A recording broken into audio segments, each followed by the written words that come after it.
जितने आस्था चैनल पर कथा सुन रहे हो, जितने फेसबुक और यूट्यूब पर सुन रहे हो, बहुत सावधानी से सुनना। किसी समस्या का सफल आनंद चाहिए तो शंकर की शरण में जाओ। आपको सीहोर आने की भी जरूरत नहीं है, आपको हमसे मिलने की जरूरत नहीं है, आपको पंडित प्रदीप मिश्रा के पास नहीं आना, आपको किसी बाबा जोगी के पास नहीं जाना, आपको किसी के बेल भभूति लेने नहीं जाना, आपको तो शिव के पास जाना। जो शंकर की वस्तु है उसको स्वीकार करो, बस शंकर की वस्तु को स्वीकारिए। शंकर की वस्तु को स्वीकार करना चालू कर दीजिए। अरे भाई, शिव महापुराण की कथा तो यहां तक कहती है, यहां तक वर्णन कर रही है, जिस व्यक्ति की नौकरी नहीं लगती, सर्विस नहीं लगती, हर जगह पर अप्लाई कर रहा है, बार बार इंटरव्यू देने जा रहा है, लगातार उसको अगर सफलता प्राप्ति नहीं हो रही है तो धतूरा ढूंढो। धतूरा कहीं बाजार में नहीं मिलेगा, किसी वृक्ष से धतूरा तोड़ लिया, कुछ मत चढ़ा, तू शंकर जी के मंदिर में जाकर तेरा नाम और गोत्र बोल और शिव जी को धतूरा चढ़ाना चालू कर दे और बाबा से विनती कर, धतूरा चढ़ाना चालू कर। अब धतूरा कोई बहुत कीमती होता है क्या? बहुत पैसे का मिलेगा क्या? कहीं पे भी मिल जाएगा। धतूरा तोड़ और चढ़ा शंकर जी को। रोज नियम बना ले कि एक धतूरा मैं शंकर जी को चढ़ाऊंगा, प्रतिदिन चढ़ाऊंगा, शिव जी से जाकर निवेदन करूंगा प्रतिदिन। शंकर जी की प्रिय वस्तु में धतूरा, बेलपत्र आदि आदि की तो है, क्या है? चढ़ा रोज एक धतूरा, फिर वही धतूरा जिसकी यहां तू इंटरव्यू देने जा रहा है उसी के सिर पे चढ़ गया। जो तूने शिव जी के चढ़ाया वही धतूरा वहां चढ़ा है, तू क्यों चिंता करता है? बच्चे अगर हार रहे हैं, एग्जाम दे रहे हैं, कंपटीशन एग्जाम में बैठ रहे हैं, परीक्षा दे रहे हैं, बहू भी एग्जाम दे रही है, बेटे भी दे रहे हैं, बार बार इंटरव्यू देने जा रहे हैं, हारना नहीं है। शंकर पर विश्वास रखो, भगवान शिव का स्मरण कर कर, शिव का अनुमोदन कर कर, शंकर का भजन कर कर, शिव नाम का स्मरण कर कर जाओ तो सही। सबसे ज्यादा खुशी इस बात की है आज के पर्चों में कि इसमें जितने पर्चे हैं, इसमें सबसे ज्यादा पर्चे इस बात के हैं कि मेरे बच्चों की सरकारी नौकरी लग गई, जॉब लग गई, ये लग गया, वो लग गया। सबसे ज्यादा खुशी इस बात की। और फिर निवेदन करूंगा, ये पर्चे हमारे जाने के बाद यहीं रहते हैं, आप भी पढ़ लिया करो। हम थोड़े बहुत नहीं पढ़ पाते हो तो आप पढ़ लेना, पढ़ लिया। खुशी इस बात की है, हिम्मत ना हारिएगा, हारिया ना हिम्मत विसारिया ना राम। शंकर का अनुमोदन करते जाओ, शिव का स्मरण करते जाओ, भगवान की भक्ति को धारण करते जाओ, आगे बढ़ते जाओ।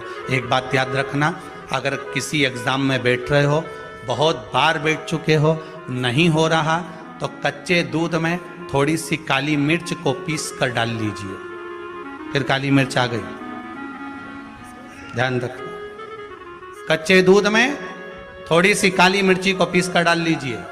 महाराज, थोड़ा सा कच्चा दूध बेलपत्री के पेड़ के नीचे समर्पित कर दीजिए, अपना नाम और गोत्र बोलकर। थोड़ा सा कच्चा दूध उसी में से शंकर भगवान को चढ़ा दीजिए। फिर एक कलश जल का साथ लेकर जाइए, जो शंकर भगवान पर जल चढ़ा कर आइए। फिर जिस एग्जाम में जा रहे हो उसमें आप चले जाइए, बाबा आपको सफलता प्रदान करेगा ही, ये पक्का। काली मिर्च शत्रुओं का नाश करती है, आपको बल प्रदान करती है कि आप जिस परीक्षा में बैठने जा रहे हो, आप जिस जगह पर भगवान का अनुमोदन करने जा रहे हो, आप जिस जगह पर कंपटीशन एग्जाम में बैठने जा रहे हो, वहां सफलता देगी वो आपको। अगर कहीं भटक भी गए, हट भी गए, तो वो सफलता देगी।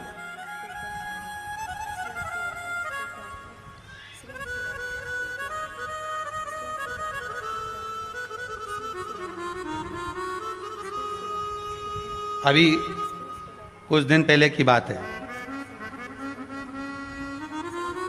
आगरा के अग्रवाल जी का बेटा, उनकी बहन ने फोन करा था कि गुरुजी से इतना बोल दो कि हमारा भाई वो कौन बनेगा, करोड़पति में जाना है, उसका नाम आना चाहिए और बिल्कुल बस पहुंच जाना चाहिए।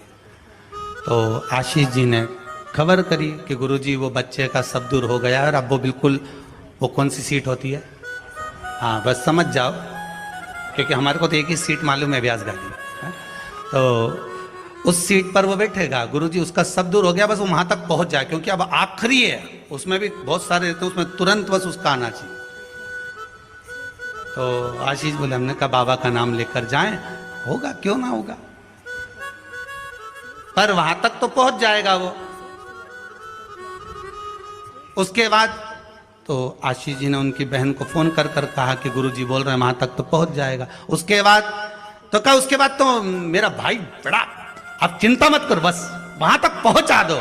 उसके तो हमने कहा आशीष बस बता दो, शिव जी का स्मरण करो, पहुंचो। पहुंच गए।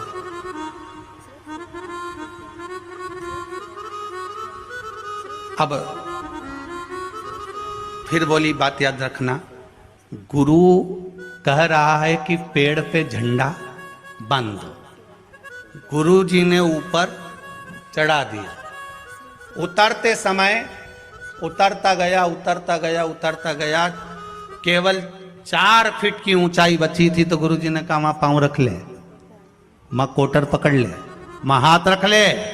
चेले को गुस्सा आ गया, बताओ मैं इतनी ऊपर से नीचे तक उतरा तो गुरुजी एक शब्द नहीं बोला, और अपने आप को गुरु पद दिखाने लगे। नीचे आ गया, नीचे उतरा तो गुस्से में लाल हो गए। गुरुजी ने पूछा, बेटा आराम से उतर गया? हाँ गुरुजी, पर आपकी ये बात बहुत गलत लगी मुझे। कौन सी?